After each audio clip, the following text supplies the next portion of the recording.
welcome to another great week of Spicer and Company. I'm Sean Spicer. And I'm Lindsay Keith. Sean, good to see you. Hope you had a good weekend. I hope you had a great day off. Welcome back. Yeah, thank you. It's good to be back, and we have a great show in store for everyone. But Sean, the sad news is we're continuing to see Americans across the country deal with economic hardship of COVID-19. And did you see this? There's this bombshell report out there that a large chunk of money from the PPP relief package actually went to Chinese-owned companies. This is crazy. Yeah, I know. The Paycheck Protection Program was supposed to be a lifeline for these businesses and individuals that were struggling. We already knew that there was some mismanagement and the money got doled out to big companies that didn't deserve it. But this report takes us all to a new level. You've got these U.S. subsidiaries of Chinese-owned companies getting millions and millions of dollars through the program. A review showed that more than 125 Chinese companies received over $192 million. Now, Lindsay, that's shocking enough. But the bigger thing is that it could go as high as $419 million when it's all said and done. Joining us now is the author of that study, the co-founder of Horizon Advisory, Emily DeBriere. Emily, welcome. Hi, thanks for having me. I apologize. My French is not very good, as you can tell. First of all, how did you guys come about finding this out and figuring it all out?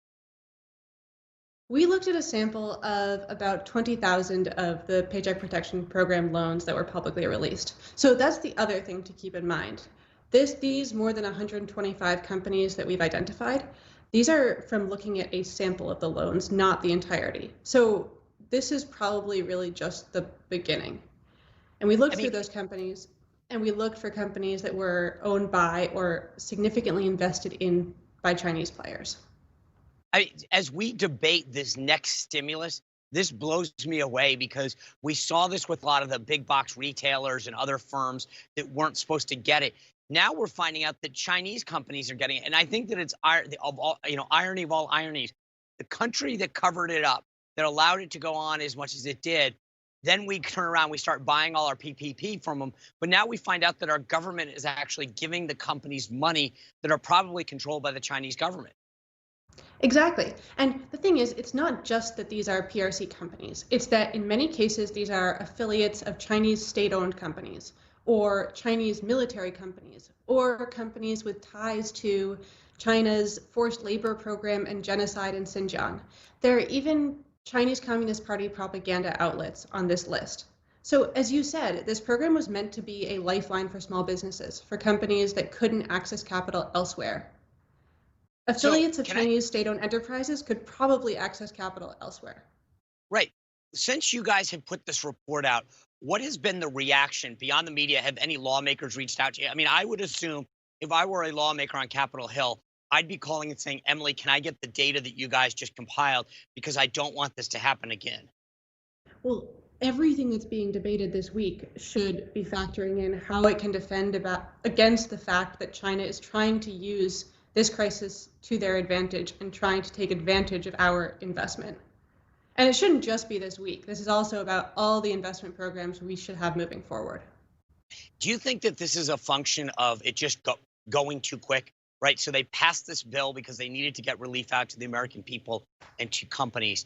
And we saw already that it was flawed. Do you think this is just another big hole in it where they didn't realize that this was going to be a potential pitfall? So sure, there's a part of this that is going quickly. That's if you don't have the guardrails or the monitoring, this is going to happen. But it's also that Beijing is very intentional. Since March, it's been clear in Chinese policy documents that they want to take advantage of this crisis. And they want to take advantage of this crisis in part by using U.S. recovery investment that's meant for American companies. And we saw China do this after the 2008 financial crisis. So this is like a well-honed PRC playbook, and it's deliberate on their end.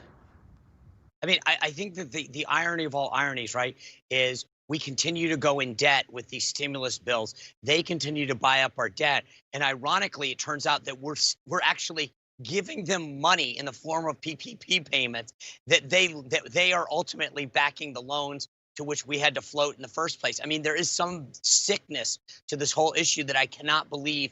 If I were a member of Congress, I would be calling your group right now and saying, we got to figure out how deep this goes. and how we can prevent it from happening again. And we'll be manning the phones to anybody who's listening. But the other thing is just wait till that debt then goes into debt to equity swaps so they can buy up our infrastructure too, because that is the next beat when you read what the ideal playbook is from the Chinese perspective. Yeah, so for more on this, I want to bring in the president of the Bondholders Foundation, Joanna Bianco. Joanna, welcome. Thank you. You heard Emily just talk about this from a bond perspective in terms of buying up U.S. debt. What should we be looking for now in terms of making sure that China doesn't capitalize on this situation? Because we're spending more, we're racking up more debt, and at least some of it has got to be going straight to China. Well, first of all, let me say, what part of holding China accountable are we seeing today from the current administration? We're seeing zero. This money going that was meant for the everyday average American family, business, small business across this country, they're not getting the money. China's laughing all the way to the bank. They created this problem. They created this virus and this financial devastation upon our country, and yet they're reaping the rewards, as she just said. It is a disgrace. It needs to be called into account. I am appalled that members of Congress are not burning up her phone trying to get this data. And the reason is Wall Street. Wall Street stuffs the pockets of so many politicians in their political campaigns. How dare they speak out against them or against the pro-China propaganda that we see? What we should be doing is holding China accountable, just as we have with the American Bondholders Foundation. And instead of placing the burden upon taxpayers for our debt continuing to increase to save our economy, to save American jobs, China needs to be the one to be paying for it. And they could do so through the bonds that we hold. Yeah, Joanna, the one thing I would take issue with is that you know who we need to hold accountable? Members of Congress. Because if we didn't spend so much, we wouldn't be in so much debt and we wouldn't be floating.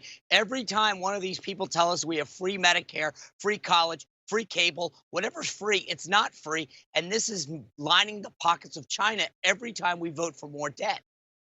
Absolutely, it is. It is disgraceful. It is disgusting. And my heart goes out to the everyday average American person.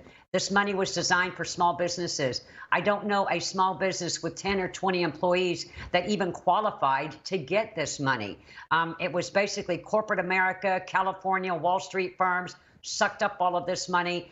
If you recall, Sean, in the very beginning, most banks didn't even want to get involved in processing the paperwork for the small businesses in their community. So unless you already had an existing loan with that bank for your business, they wouldn't even deal with you. And the Small Business Administration, the line to get in there to even begin to process this was unbelievable. All right, Joanna, thank you for shedding some light on this. I think we've got to make sure we start holding members of Congress accountable when it comes to why we're getting deeper and deeper into this situation. Thanks for being here. We'll check back in with you soon. Thank you. All right, guys, TikTok, TikTok, TikTok. That's not just an app. That's the amount of time left before the president is going to ban that app in our country. We're going to talk to Trish Regan next. Microsoft's making a last-ditch effort to buy it. We'll hear her take on the backside.